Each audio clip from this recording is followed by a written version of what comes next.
Bonjour à tous, dans cette vidéo on va voir la manière de gérer l'infrastructure, donc la partie matérielle associée à un projet. Donc pour ce faire, on continue sur notre exemple du projet Tromox. On va en fait pouvoir à chacun des modules internes associer du matériel ou des matériels en fonction de l'architecture qu'on a. Donc pour ce faire, c'est simple, on clique sur le module qu'on souhaite, donc là en l'occurrence on va commencer par le front-end.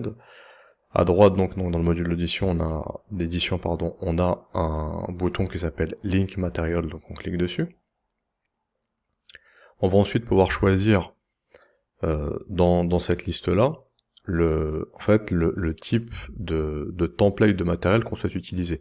Donc c'est les templates qui existent dans notre organisation. En l'occurrence, dans mon organisation, j'en ai deux.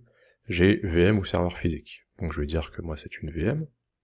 Donc je vais avoir les attributs inhérents à la VM. Donc là, premier c'est environnement, le nom logique, l'OS, OS donc qui est d'ailleurs récupéré dans mon catalogue de produits, hein. Donc ça permet d'avoir un vrai suivi après derrière de l'utilisation des produits et même si on réfléchit plus long terme de la dette technique. Donc là j'ai sélectionné Windows Server et donc j'ai les versions de Windows Server qui sont proposées dans mon organisation avec leur statut. Donc là par exemple je vais prendre la 2022 qui est celle recommandée. Database, même principe, ça va chercher tous les logiciels de base de données dans mon catalogue de produits. Donc là, en l'occurrence, je n'ai que Postgre, je vais prendre la version 14, et donc stockage, je vais dire que j'ai 300 Go. Voilà. Donc j'ai associé une VM à mon front-end. Pour mon back-end, je vais faire la même chose, sauf que cette fois, je vais pas prendre une VM, je vais prendre un serveur physique. Donc même principe, je vais avoir les attributs du serveur physique en fait qui vont apparaître, et donc je vais tout simplement les renseigner. Donc le premier c'est le gabarit que je vais choisir, environnement, nom logique, OS, database et stockage. Voilà.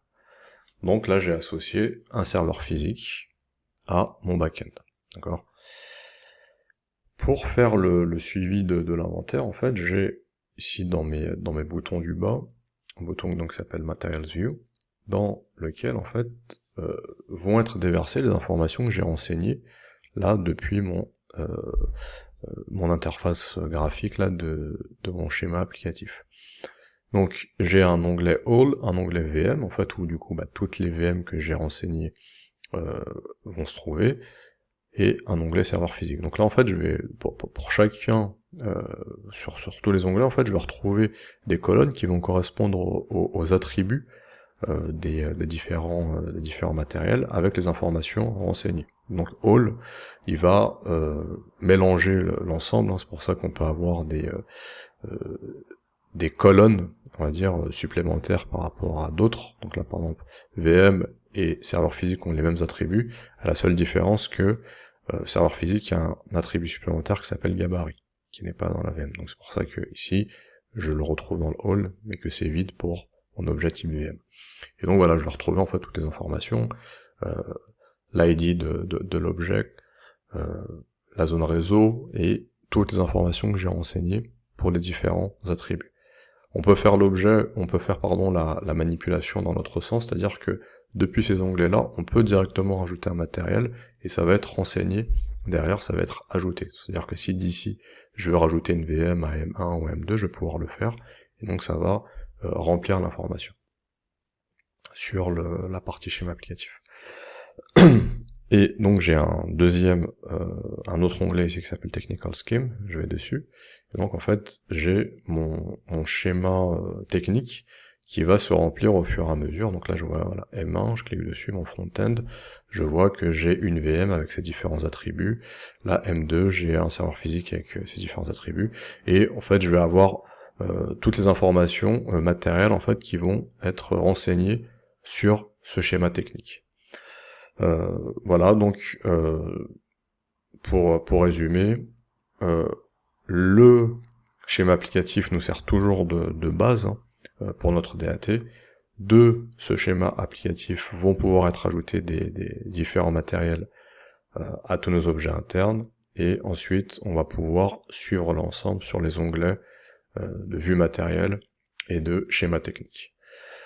Donc voilà, c'est tout pour cette vidéo qui est assez courte. J'espère que c'est clair. Je vous laisse regarder les autres vidéos, je vous laisse commenter ou me poser des questions directement s'il y a quelque chose qui n'est pas clair, et je vous remercie en tout cas d'avoir suivi cette vidéo, et je vous dis à bientôt pour une prochaine.